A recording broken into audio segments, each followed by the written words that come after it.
Bonsoir. Ce soir, c'est Mamé qui raconte. L'histoire de la fée qui mettait les doigts dans son nez.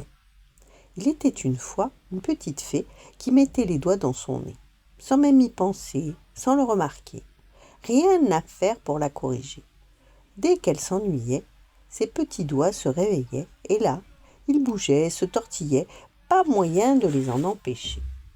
Puis il se dépêchait et hop, dans son nez il se faufilait.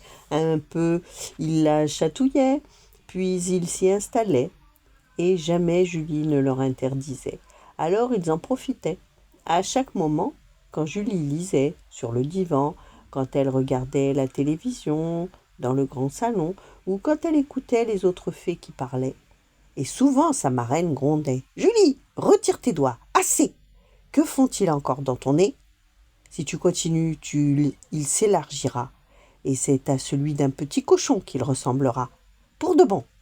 Chaque fois, la petite fée sursautait, et aussitôt tout le monde observait ses doigts effrontés dans son joli petit nez.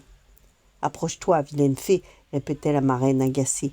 « Nous avons à parler. » Julie soupirait. « Pas envie.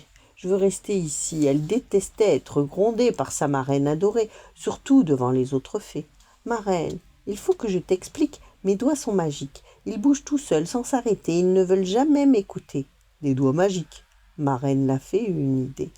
Pour aider Julie, sa filleule chérie, à chasser ainsi cette vilaine manie, « Quels doigts sont donc habitués à se glisser dans ton nez ? » « C'est toujours ceux-là, » dit Julie. « Les droits, tu les vois ?»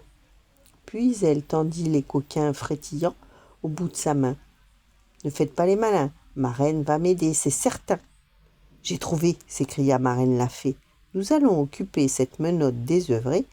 Une première baguette magique, voilà le remède unique. » Et sur la baguette en verre, les doigts de Julie se serrèrent. « Alors, je suis devenue une vraie fée ?»